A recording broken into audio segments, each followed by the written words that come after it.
उपाधि राहित्य भी परमात्मा में कल्पित है। उपाधि का होना भी कल्पित है और उपाधि का न होना भी कल्पित है। उपाधि का होना अज्ञान से कल्पित है। तब उस कल्पना की निवृत्ति के लिए ज्ञान के द्वारा उस उपाधि की निवृत्ति की कल्पना करवाते हैं। तो बोले जो निवृत्ति का स्वरूप कुछ अलग होगा। कहा जहां तक प्रवृत्ति सापेक्ष निवृत्ति है, जहां तक भाव सापेक्ष अभाव है, जहां तक उपाधि सापेक्ष निरुपाधि है, वहां तक वो परमात्मा का स्वरूप नहीं है। इसलिए जो उपाधि का अधिष्ठान है वही निरुपाधि का अधिष्ठान है, जो भाव का अधिष्ठान है वही अभाव का अधिष्ठान है। और ये हमारा जो साक्षात ब्रह्म तत्व व ब्रह्म तत्व के रूप में जिसका हम निरूपण करते हैं वो उपाधि साहित्य और उपाधि राहित्य दोनों का प्रकाशक, दोनों का अधिष्ठान है। अब आप फिर आ जाओ का अहम और अहम का अभाव। सुषुप्ति आदि में अहम का अभाव, काल का भासना जागृत स्वप्न में और सुषुप्ति में काल का न भासना। ऐसा ही प्रलय होता है। उस प्रलय में न जीव का अहम भासता है, न काल भासता है, न देश भासता है। देखो कल्पना करा रहे हैं आपको। और न वस्तु भासती है। जैसे सुषुप्ति में देश काल वस्तु अंतःकरण इंद्रिय विषय अहंता नहीं भासती है, वैसे महाप्रलय में भी नहीं भासती है। लेकिन आपको ये जान के आश्चर्य होगा कि जो सुषुप्ति को देख रहा है और सुषुप्ति का अधिष्ठान है वही महाप्रलय को भी देखता है और महाप्रलय का भी अधिष्ठान है, वही चैतन्य। तो अहंता और इदंता दोनों का प्रकाशक चैतन्य है। अब इदंता के धर्म को जब लेते हैं ना, देखो गोरापन, गोरापन अहम है कि इदम है? आप बताओ। गोरापन जो है ना, हम गोरे हैं, तो ये गोरापन इदम है कि अहम है? सांप इदम इदम है ना। अरे कभी रहेगा कभी नहीं रहेगा, चेचक निकल गया तो है ना। कभी बद्रीनाथ की यात्रा करे आओ, हमारे एक मित्र थे, बड़े गोरे थे वो, और वो गए बद्रीनाथ में, तो हम लोगों ने तो 2-2 मिनट गर्म कुंड में स्नान कर लिया और निकल आए। वो तो बड़े उत्साही थे, वो तो बोले हम घंटे भर इसी में रहेंगे, है ना। अब निकले तो शरीर बिल्कुल गोरे से लाल हो गया हो, और फिर जब बाहर की हवा लगी तो काला हो गया। अच्छा, हमने काले आदमी को भी गोरा होते देखा है और गोरे आदमी को भी काला होते देखा है। आपको विश्वास हो न हो, ये गोरखपुर में आ रहा है, ये गीता प्रेस के जो प्रकाशक थे ना, घनश्याम दास जाला, इनके घर में कोई स्त्री थी, तो वो उसका रंग काला था। तो जब वो शरीर पूरा होने का समय आया, बहुत तो जयदयाल गोयनका आके बैठ गए और भगवान का वर्णन करने लगे। उसकी आंख में आंसू आए। उसने कहा हमको भगवान के दर्शन हो रहे हैं, और महाराज उसका रंग बिल्कुल गोरा हो गया। कालिमा उसके चेहरे पर थे, उसके चेहरे पर थे, बिल्कुल कालिमा हट गई। तो ये गोरा यह है कि मैं है, ये काला मैं है कि ये है। लेकिन देखो लोग बोलते हैं ना कि मैं गोरा हूं, मैं काला हूं। ये कालिमा तो इदंता है, ये धवलिमा तो इदंता है, उसको अहम के साथ क्यों जोड़ते हैं? इसी प्रकार अहंता तो दृश्य है, उसको अपने ज्ञान मात्र चैतन्य के साथ क्यों जोड़ते हो? अरे ये सब दुखों की दवा है वो, एक दुख नहीं, सब दुखों की इकट्ठी दवा है। तुम अपने को मरने वाला जन्मने वाला मानते हो, कब? जब देह में अपने मैं को मिलाते हो, नहीं है जन्म मरण तुम्हारा। तुम अपने को पापी पुण्यात्मा मानते हो कब? कि जब इंद्रियों से किए जाने वाले कर्म के साथ अपने को मिलाकर कर्ता बन जाते हो। तुम अपने को दोस्त दुश्मन मानते हो कब? जब अंतःकरण में होने वाली राग द्वेष की वृत्तियों के साथ अपने आप को मिला लेते हो। मैं रागी द्वेषी हूँ। तुम सुखी दुखी होते हो कब? है? जब अंतःकरण में जो पाप परिपाक से फलित वृत्ति पैदा हुई वृत्तियां हैं उनके साथ मिलाते हो, अपने को दुखी मानते हो। और पुण्य परिपाक से जो वृत्तियां आई हैं उनके साथ अपने को मिलाते हो तो सुखी मानते हो। असल में तुम अपने को जन्मने मरने वाले देह के साथ मत जोड़ो। एक अहम है, झूठा अहम है। कर्म के साथ अपने को मत मिलाओ। करता नहीं हो तुम, पापी पुण्यात्मा नहीं हो तुम। मन के साथ अपने को मत मिलाओ। सुखी रागी द्वेषी नहीं हो तुम सुखी दुखी नहीं हो। और ये जो परिच्छिन्न भासता है अहम, ये केवल उपाधि के कारण। जब तुम सुख से दुख से राग से द्वेष से पाप से पुण्य से कर्म से देह से जब अपने को मिला देते हो तब परिच्छिन्नतया भासते हो। और यदि इन उपाधियों के साथ, ये जो तुम्हारे साथ रखी हुई हैं, इन उपाधियों के साथ यदि अपने आप को न मानो न मिलाओ, है ना, मानने का सवाल नहीं है, ये जानने की गलती है। जानने की गलती को ही अविद्या बोलते हैं। तो अब ये बता रहे हैं, इसी का नाम देखो, अपने पास रखी हुई चीज को तुम मैं मानते हो। जो चीज तुम नहीं हो, तुम्हारे पास दिख रही है, उसको तुम मैं मानते हो। और उसके गुण को, उसके धर्म को, उसके दोष को है अपने आप में मान करके सुखी दुखी हो रहे हो।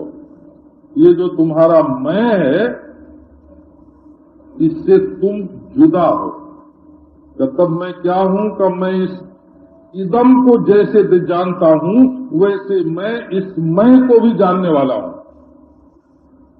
तो प्रमातृत्व जिसको बोलते हैं, प्रमातृत्व ज्ञातृत्व, वो भी अंतःकरण की उपाधि से ही होता है। बोला प्रमाता सच्ची चीज नहीं है। तो ज्ञानांश में, चेतनांश में प्रमाता ब्रह्म है ना। और प्रमातृत्व न अंशे न, जिस अंश से वो वृत्ति को अपने में आरोपित करके ज्ञाता मानता है, उस अंश में मिथ्या है। अपना जानकार होना भी मिथ्या है। बोला अपना जानकार होना भी मिथ्या है। जानना मात्र स्वरूप है। तो ये जानना मात्र, ज्ञान मात्र क्या है? देखो ये अध्यास की अब बात, फिर से अध्यास की बात आपको सुनाएंगे।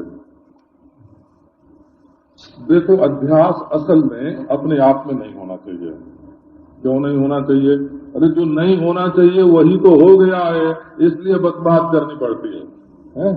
जो नहीं होना चाहिए, जो नहीं होना चाहिए वही तो हो गया है। अच्छा, जो चीज दृश्य होती है, माने पराधीन प्रकाश होती है और अंश वाली होती है, उसके सामान्य स्वरूप का ग्रहण न हो, बोला, और विशेष अंश का कारण दोष से विशेष अंश का ग्रहण न हो और सामान्य अंश का ग्रहण हो गए, तो सामान्य इदंतया तो मालूम पड़े कि ये कोई चीज है, पर क्या चीज है ये न मालूम पड़े। जैसे आपको ये तो मालूम, यह तो मालूम पड़े, परंतु ये सीप है ये विशेष ग्रहण न हो, तब आप उसको चांदी समझ लेंगे। सामान्य अंश का ग्रहण न हो गए, माने बिल्कुल ही ज्ञान न हो गए, तब भी अध्यास नहीं होगा। और विशेष अंश का ठीक ठीक ग्रहण हो जाए तब भी अध्यास नहीं होगा। माने जो सीप को ठीक ठीक जान लो, है ना, तब भी चांदी का अध्यास नहीं होगा। और यहाँ कुछ है कि नहीं है ना, वो तो कुछ इदम लगा है ना, सामान्य अंश लगा है, तो वो भी न मालूम पड़े, अरे यहाँ तो कुछ है ही नहीं, है ना। तो एक अंश में वस्तु जानी जाए और एक अंश में न जानी जाए, तब जानने और न जानने दोनों के एक में मिल जाने से अध्यास होता है। पराधीन प्रकाशवत वस्तु होवे, अंशवत वस्तु हो, सामान्य अंश का ग्रहण न हो, विशेष अंश का अग्रहण होवे, तब वो वस्तु अन्यथा भासने लगती है, जो होती है उससे जुदा मालूम पड़ती है। अब ये जो महाराज अपने प्रत्यगात्म देव हैं, ये किसी दूसरे से तो दिखते नहीं है, स्वयं अपराधीन प्रकाश हैं। तो अपराधीन प्रकाश हैं और अपने ज्ञान के लिए दूसरे कारणों की अपेक्षा भी नहीं है कि कारण के दोष इसमें आ जाएं, और इसमें अंश भी नहीं है कि एक अंश का ग्रहण हो और न हो, और एक ही वस्तु एक ही के द्वारा थोड़ी जानी जाए और थोड़ी न जानी जाए, ये शक्य भी नहीं दिखता है। इसलिए आत्मा में ये अध्यास बिल्कुल नहीं होना चाहिए। और फिर भी मालूम पड़ता है दुनिया में दुखी है कि नहीं। प्रश्न तो ये कहो कि हाँ भाई ठीक है, आपने कह दिया अध्यास नहीं है, कहा हाँ हमने तो अध्यास नहीं है कह दिया, पर तुम सोचो कि तुम्हारा दुख मिट गया कि नहीं, तुम्हारा पापी पना मिटा के नहीं, पुण्यात्मा पना मिटा के नहीं, है ना, रागी पना मिटा के नहीं, द्वेषी पना मिटा के नहीं, सुखी पना मिटा के नहीं, द्वेषी दुखी पना मिटा के नहीं, जिसकी निवृत्ति के लिए तुम परमार्थ का ज्ञान प्राप्त करने चले थे वो कट गया कि नहीं। तो बोले नहीं कटा। तब ये कह देने से कि अध्यास नहीं है काम नहीं चलेगा, क्योंकि जादू तो वो जो सिर पर चढ़ के बोले हैं, अभी जो माया है वो तो साफ मालूम पड़ रही है, अपनी परिच्छिन्नता जो है वो कटी नहीं। तो ये क्यों है, फिर विवेक करने की आवश्यकता है। तो आओ फिर कल करेंगे।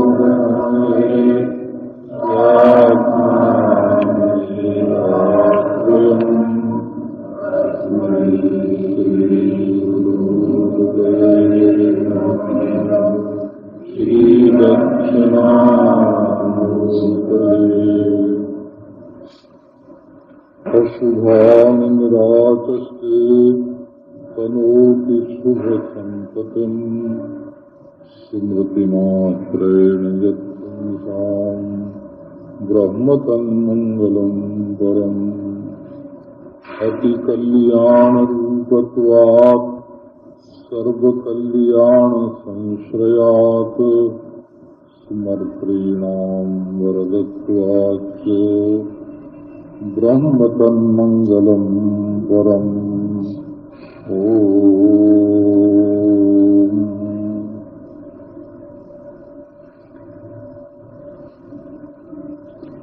ओम नमो नारायण।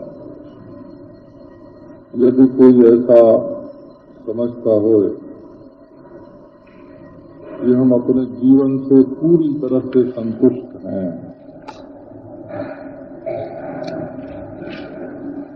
अपने कर्म से संतुष्ट हैं, अपने भोग से संतुष्ट हैं,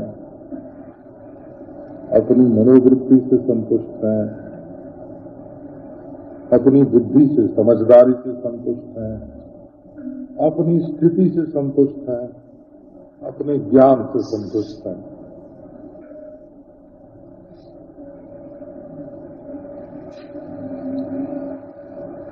जिसको अपने में संतोष का अनुभव हो रहा है, उसकी जिंदगी में ढेला फेंकने का हमारा कोई प्रयोजन नहीं है। उसको हम विक्षेप पैदा नहीं करना चाहते।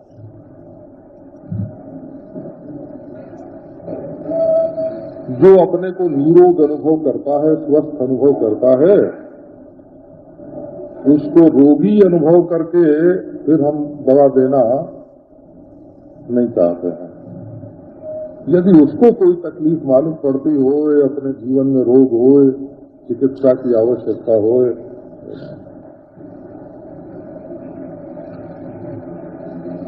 तो ये वेदांत विचार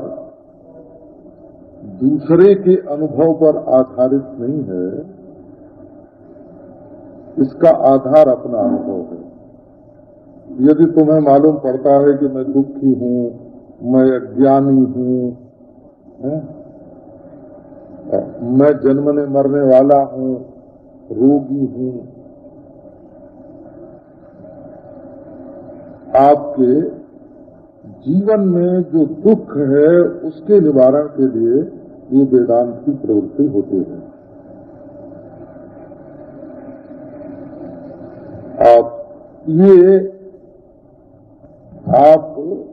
ये रोग की दवा है। यदि आप स्वस्थ हैं तो दवा की आवश्यकता नहीं है। अब देख लीजिए आपके आप स्वस्थ हैं कि नहीं, आपका स्वास्थ्य ठीक है।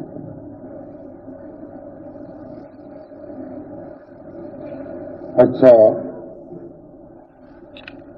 तो एक पहली बात आपको सुनाते हैं।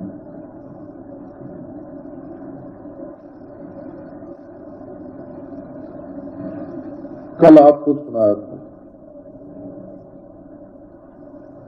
यदि वस्तु साक्षात अपरोक्ष बिल्कुल साफ साफ दिख रही है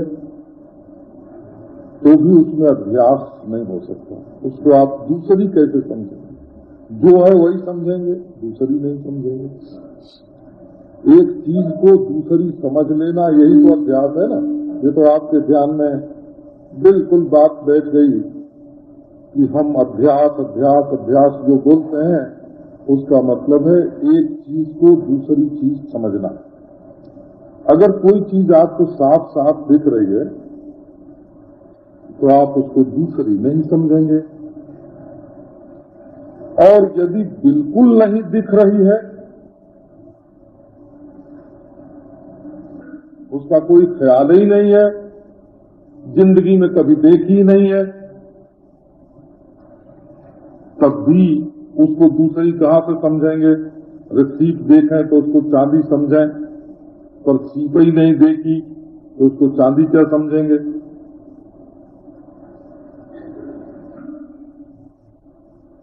अत्यंत प्रकाश में और अत्यंत अंधकार में, दोनों में ही रस्सी में सांप का भ्रम नहीं हो सकता। अत्यंत प्रकाश में रस्सी रस्सी दिखेगी और अत्यंत अंधकार में रस्सी रस्सी दिखेगी ही नहीं। इदंता भी नहीं दिखेगी कि यहां कुछ है, तो उसमें सर्प भ्रम कहां से होगा? तो फिर अब ये बताओ कि ये तुम्हारी आत्मा जो है, ये बिल्कुल साफ साफ मालूम पड़ती है कि नहीं मालूम पड़ती है? ये है विवेक। तो देखो, यदि साफ साफ मालूम पड़ती है तो इसमें अभ्यास नहीं होना चाहिए, और बिल्कुल नहीं मालूम पड़ती है तो भी अभ्यास नहीं होना चाहिए। क्योंकि नारायण,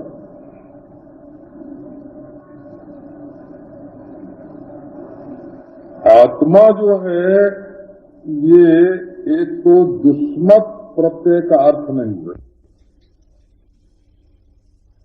से बिल्कुल साफ साफ है। तो इसमें अध्यास कैसा? बोलते हैं कि देखो, ये जो तुम बोलते हो ना कि बिल्कुल अनजाना है, तो ये बिल्कुल अनजाना नहीं है, थोड़ा जाना है थोड़ा अनजाना है, मिला है? ये जैसे कहते हैं कि कुएं में भांग पड़ जाए, जैसे आंख में धूल पड़ जाए। आदमी दूसरे के बारे में बहुत जानता है, अपने बारे में कुछ नहीं जानता। ये लौकिक व्यवहार में भी ऐसा होता है। कहते हैं कि अपने आंख में बेल बराबर दोष होए तो नहीं दिखता, और दूसरी की आंख जरा तिरछी होए, जरा सरसों के दाने बराबर उसमें कोई दोष होए तो वो दिखने लगता है।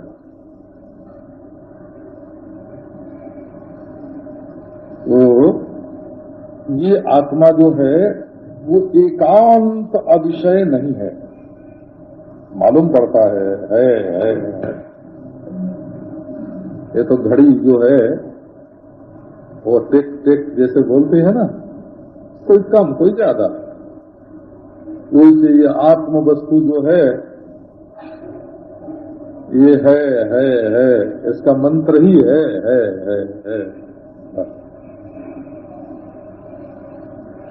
नहीं तो कोई मैं नहीं।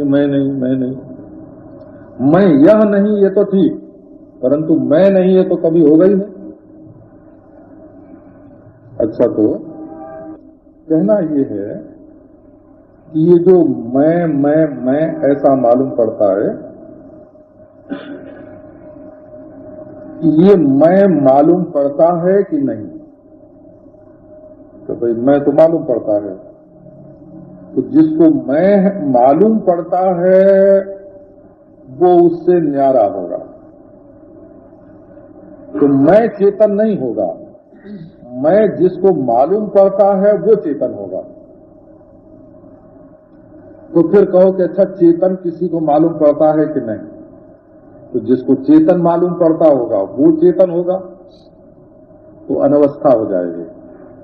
इसलिए सब चेतन को ही मालूम पड़ता है, और चेतन अपना आप ही है, ये बात माननी पड़ेगी बोला।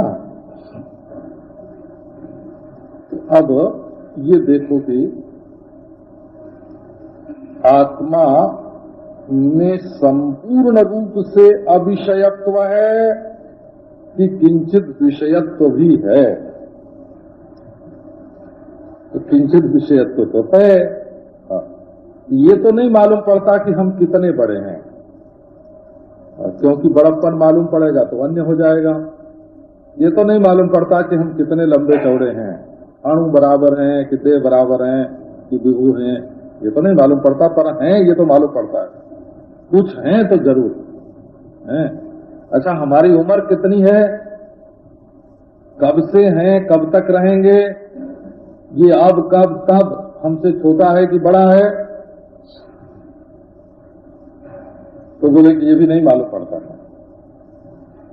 आप देखो, और मैं हूं ये मालूम पड़ता है, परंतु मेरी उम्र कितनी है, मैं कितना लंबा चौड़ा हूं, और मैं शरीर का वजन ही मेरा वजन है कि मैं इस वजन से अलग हूं, ये नहीं मालूम पड़ता है। देखो, ज्ञाता ज्ञात दोनों हुआ कि नहीं? माने आत्मा का जो औरों की अपेक्षा जो पृथकत्व है वो तो नहीं मालूम पड़ता। औरों की अपेक्षा जो विशेष है, औरों में विशेष है और आत्मा निर्विशेष है। वैष्णव लोग कहते हैं कि ये भी एक विशेष है, औरों में विशेष है, आत्मा निर्विशेष है। बोले बस औरों की अपेक्षा आत्मा में यही विशेष है कि वो निर्विशेष है। देखो, बोलने की शैली तो है ना। आपको तो मालूम ही है कि हम वृंदावन में रहते हैं, तो हमें रोज वैष्णवों के बीच में बैठ के वेदांत की चर्चा करनी पड़ती, करते तो रोज हैं, और वैष्णवों के बीच में बैठ करके वेदांत की चर्चा करनी पड़ती है। और वो बीच में प्रश्न करते हैं तो उनका समाधान भी करना पड़ता है, क्योंकि हमारे वहाँ प्रश्नोत्तर की छूट है वो। हाँ, वृंदावन में हमारे बीच में चाहे जो चाहे सो पूछ ले, बोल ले। हाँ, तो उनकी जानकारी पर हम बहुत विश्वास रखते हैं, है ना, इसलिए ऐसी छूट है। और कोई अपनी पंडिताई दिखाने के लिए अंट संट पूछने लग जाए तो डरना पड़ता है ना कि ये बाधा डालेंगे। अच्छा, तो आओ आपको अब सुनाऊं। ये जो देह है, इंद्रियां हैं, प्राण है, मन है, बुद्धि है, जागृत है, स्वप्न है, सुषुप्ति है, समाधि है, तो ये अपने साथ जुड़े हुए हैं। तो तुम उपाधि का निर्वचन कैसे करोगे? ये उपाधि माने तो आपको कल समझा ही था कि है तो अपने मैं के बिल्कुल पास, आत्मा के बिल्कुल पास जुड़ी हुई चीज, परंतु हम उसमें चढ़ बैठे और वो हमारे ऊपर चढ़ बैठे। ये चढ़ बैठना जो है, माने हमारा जो चैतन्य है, हमारी जो सत्ता है, हमारा जो आनंद है, वो तो बुद्धि, मन, इंद्रिय, देह और विषय में मालूम पड़ता है। और ये देह रूप विषय की जो परिच्छिन्नता है, इसका जो कर्म है, धर्म है, भोग है, परिच्छिन्नता है, वो अपने आप में मालूम पड़ते हैं। तो अब इनका अलग अलग कैसे विवेक कैसे किया जाए? आपको नारायण सुन के आनंद आएगा कि हमसे जो चीज अलग है उसकी उम्र हमसे कम है।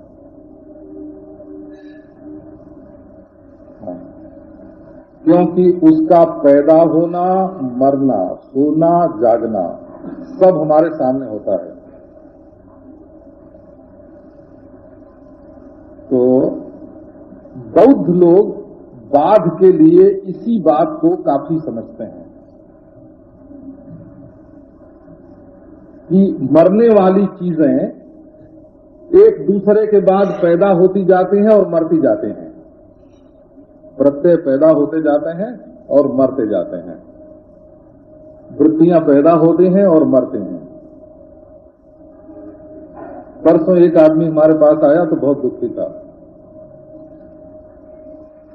तो मैंने उससे पूछा कि तुम आज ही दुखी हुए हो कि पहले भी कभी दुखी हुए हो? बोले महाराज पहले भी दुखी हुए हैं। तो देखो, जैसे तुम पहले दुखी होके फिर सुखी हो गए, वैसे आज दुखी होके फिर तुम सुखी हो जाओगे। तो ये जैसे पहले वाला दुखीपना तुम्हारा क्षणिक था, वैसे आज वाला दुखीपना भी तुम्हारा क्षणिक है।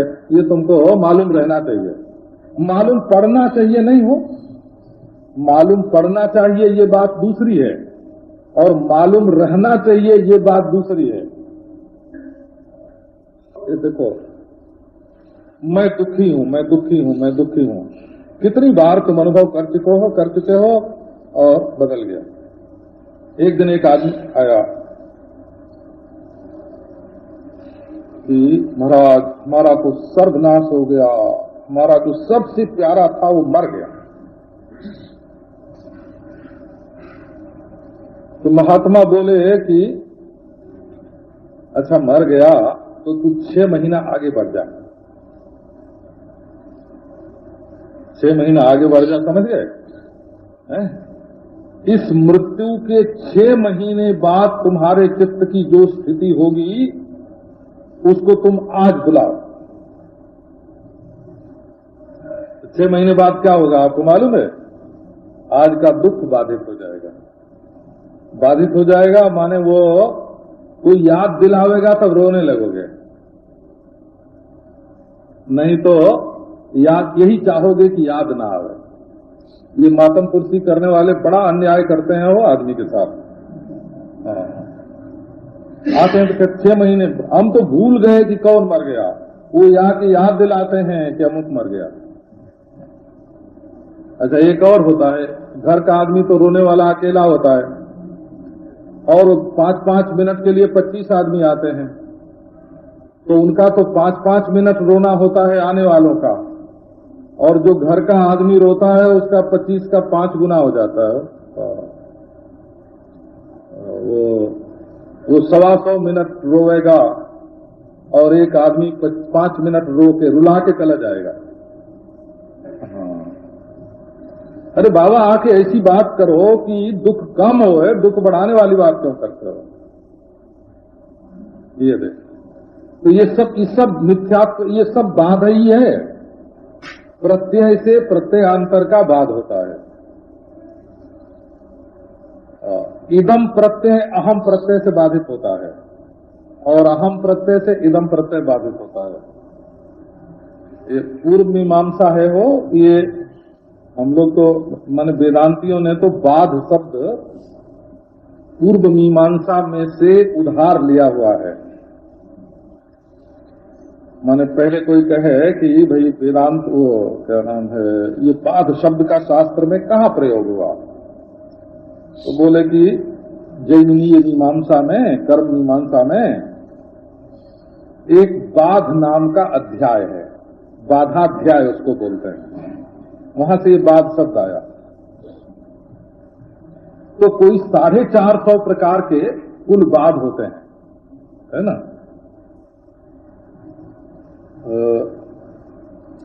प्रमाणाभास प्रमाणे न बाध्यते, जो प्रमाणाभास होता है वो प्रमाण से बाधित हो जाता है। जैसे हेत्वाभास जो होता है ना,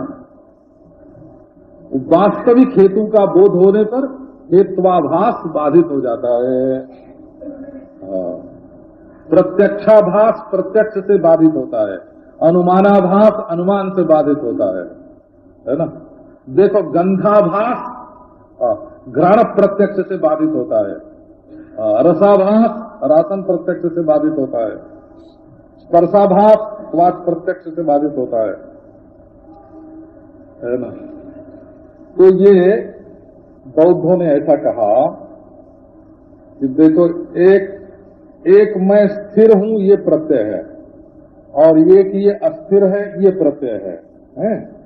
और एक प्रत्यय के बाद दूसरी, दूसरी के बाद तीसरी, तीसरी के बाद चौथी, ये बाधित होती रहती हैं। ये सब मिथ्या है, मैं भी मिथ्या और यह भी मिथ्या, बोला।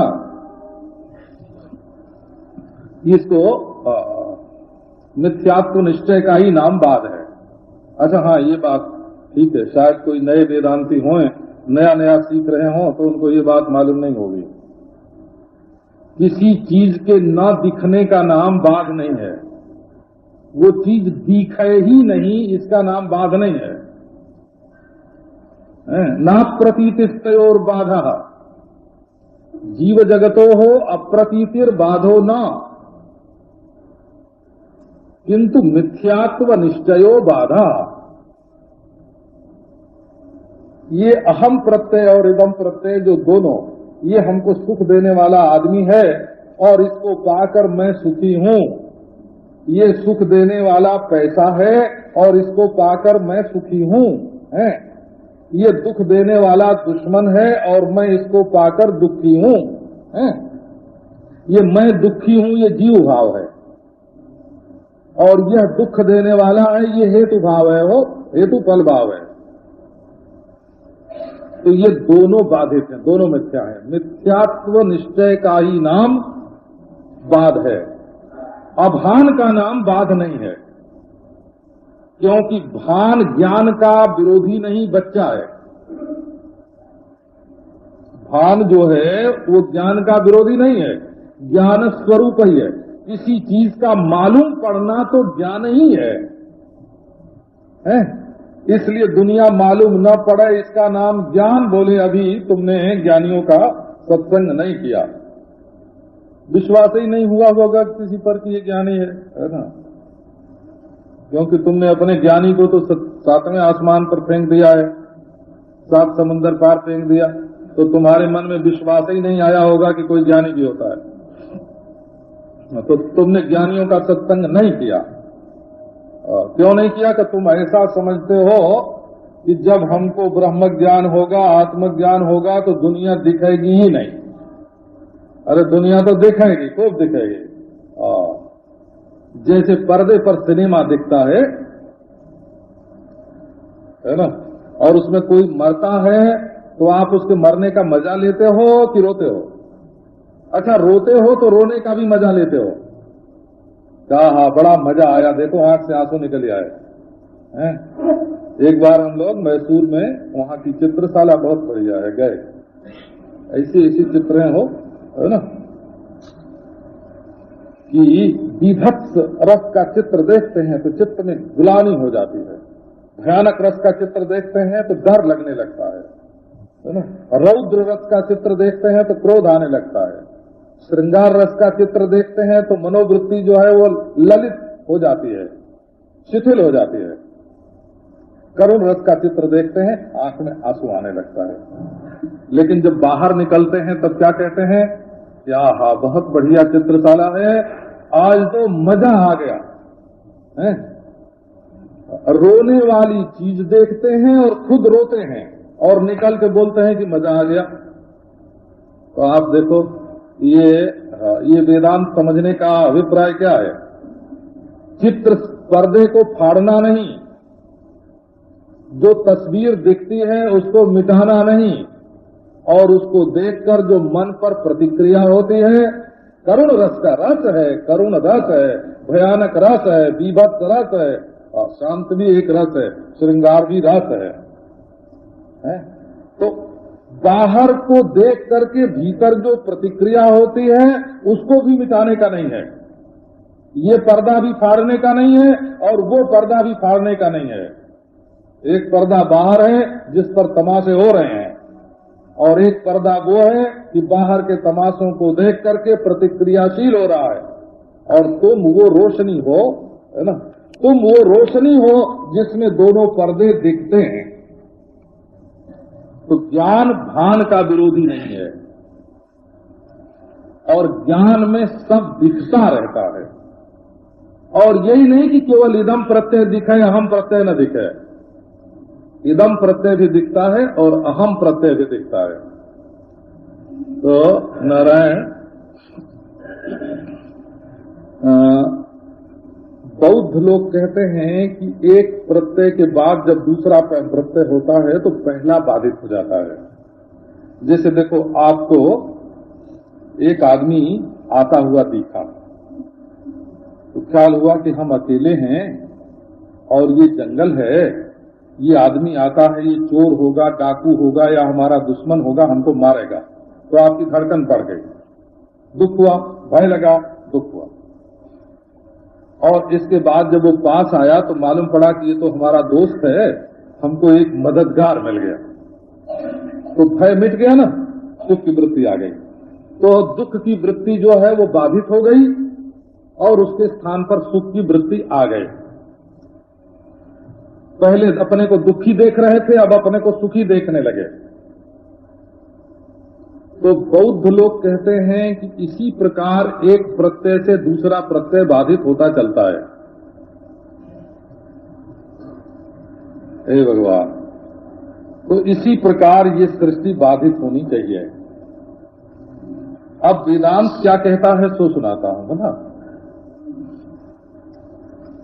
वेदांत का कहना यह है कि एक बार किसी ने देखा कि ये सांप है, डर गया, और फिर ख्याल हुआ कि ये सांप नहीं है, फूल की माला है। तो डर तो मिट गया, फूल की माला तो कोई तकलीफ पहुंचाने वाली है नहीं, बल्कि अच्छी चीज है। फिर हुआ कि अरे ना ना, ये तो धरती में एक छेद है, एक दरार फट गई है। तो बोले उससे तो कोई प्रयोजन नहीं है, देख लिया तो गिरेंगे नहीं, न माला की तरह इससे तो पहनते हैं, न सांप की तरह डरते हैं, निष्प्रयोजन है। तो ये बाध किसका हुआ? ये बाध असल में बौद्ध प्रत्यय का हुआ। बोला असल में बाध नहीं हुआ। क्यों नहीं हुआ?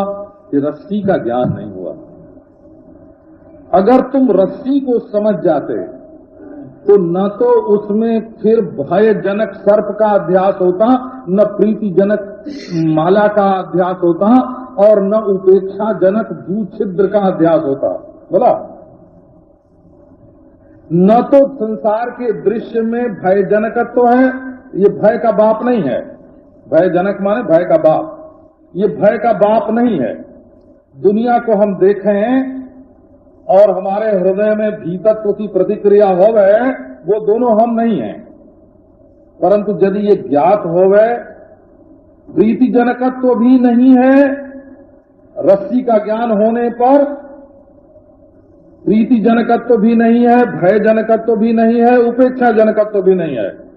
लेकिन रस्सी का ज्ञान न होए तो भयजनक की जगह प्रीतिजनक आ गया, प्रीतिजनक की जगह उपेक्षाजनक आ गया, वो किसी न किसी का बाप आता रहेगा। तो वेदांतियों का कहना है कि अधिष्ठान का ज्ञान होने पर जो अध्यस्त का बाध होता है वो तो वास्तविक होता है, और अधिष्ठान का ज्ञान हुए बिना जो अध्यस्त का बाध होता है वो बिल्कुल झूठा होता है। अच्छा, अब आपको उपाधि से आत्मा का जो विवेक है उसके बारे में सुनाते हैं। तो देखो, ये मालूम तो पड़ता ही है। बुद्धि में चैतन्य की अभिव्यक्ति मालूम पड़ती है, वृत्ति में आनंद की अभिव्यक्ति मालूम पड़ती है, विषय में स्फुरण मालूम पड़ता है। तो इसी से हमारे महात्मा लोग कहते हैं कि देखो, जरा अपनी ओर देखने के लिए दुनिया की ओर से मन थोड़ा हटना चाहिए। आप पक्का समझो, परमात्मा अगर हमारे इस शरीर के 3.5 हाथ के भीतर नहीं है तो कहीं नहीं है। जैसे आकाश, अगर हमारे 3.5 हाथ में आकाश नहीं है, अगर आप यहां आकाश को नहीं पहचानते तो कहीं नहीं पहचानोगे। जैसे अपने चलती हुई सांस को अगर आप हवा नहीं समझते हो, है ना, तो आप हवा को पहचानते ही नहीं हो। इसी प्रकार इस शारीरिक परमात्मा को यदि आप नहीं पहचानते हो, इस शरीर में रहने वाले, तो परमात्मा की पहचान हो नहीं सकती। तो जैसे आकाश अनवच्छिन्न होता है, देखो नाक के छेद में अवकाश है कि नहीं, है ना, तो ये घ्राणाकाश हुआ, नासिकाकाश बोलो। अच्छा, कान के छेद में आकाश है कि नहीं, तो ये कर्णाकाश हुआ। अच्छा, मुंह में अवकाश है कि नहीं, तो वो मुखाकाश हुआ। अच्छा, सांस आती जाती है तो गलाकाश भी है, क्योंकि उसमें से पानी जाता है। हृदयाकाश भी है, उदराकाश भी है ना, और बहिराकाश भी है, बाहर भी तो अवकाश है ना। तो ये सब के सब अवकाश एक हैं कि अनेक हैं? हाँ, अवकाशत्वेन, है ना, अवकाश कल्पना हेतुत्वेन आकाश एक है। हाँ, कोई आकाश को शब्द गुणक मानते हैं और कोई अवकाशात्मक मानते हैं, और दो मत हैं आकाश के संबंध में। ये जैसे पंचभूतों का विवेक वैज्ञानिक लोग करते हैं ना, उसको भी हम जानते हैं। बोला कि आकाश भूत है कि नहीं, एक प्रश्न। जैसे वो जल को भूत नहीं मानते, तो भाप है। अरे लेबोरेटरी में 2 गैस मिलाते हैं और भाप बन जाती है और पानी बरसने लगता है। बोले क्या जल तत्व है? कहीं तत्व तो वो होता है जिसका निर्माण नहीं किया जा सकता और जिसको मिटाया भी नहीं जा सकता, और जल को तो बना भी सकते हैं और मिटा भी सकते हैं, तो जल तत्व नहीं है। तो अच्छा, अब कहो तो हम इसका खंडन आपको सुना दें, लेकिन हम वेदांत सुना रहे हैं, इसलिए तात्विक चर्चा आपको सुनाना चाहते हैं। हमारे मनीराम जो है ना, मनीराम, उनको बाहर की जितनी चीजें मालूम पड़ती हैं वो बिना मददगार के नहीं मालूम पड़ते हैं। देखो, हम बिल्कुल दर्शन शास्त्र का सिद्धांत आपको बोलचाल की भाषा में सुना रहे हैं हो। मन को बिना इंद्रियों की सहायता के कोई ज्ञान नहीं होता। ये मनी राम बिना किसी मददगार के दुनिया की बात को नहीं जानते हैं। और समझो कि जो लोग किसी मददगार से, माने खुद तो अपनी आंख से नहीं देखते, दूसरों से सुन सुन को ही चीजों को मानते हैं, वो लोग बहुत अंधकार में रहते हैं। ये तो आपको मालूम ही है। जो लोग दूसरों से सुन सुन के बात मानते हैं, खुद नहीं देखते हैं, वो बहुत अंधकार में रहते हैं।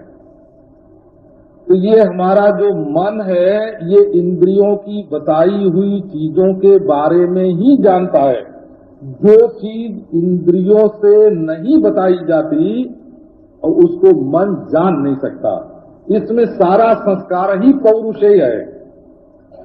पौरुषेय है माने पुरुष प्रयत्न जन्य है ना। नाक ने कहा ये चमेली है और ये गुलाब है, गंध सूंघ के मान लिया। इत्र, दोनों इत्र एक तरीके आए, दोनों इत्र एक तरीके आए। नाक पर लगते ही मन को उसने कहा ये चमेली है, ये गुलाब है। नाक के सहारे से जानते हैं। अच्छा, जीभ के सहारे से जो ज्ञान होता है, ये खट्टा है, ये मीठा है, बोला। अच्छा, तो कान के सहारे आप आवाज आपके मन के पास पहुंचती है, त्वचा के सहारे स्पर्श पहुंचता है, आंख के सहारे रूप पहुंचता है, और जीभ के सहारे स्वाद पहुंचता है, और नाक के सहारे गंध पहुंचता है। तो आपके ज्ञान के प्रकार 5 हैं, बोला। इंद्रियां आपकी 5 हैं। आपको ये मालूम ही होगा कि अभी विज्ञान के पास ऐसी कोई प्रणाली नहीं है कि वो वस्तु के स्वाद को बता सके। आपने पिछले दिनों सुना है कि एक विद्यार्थी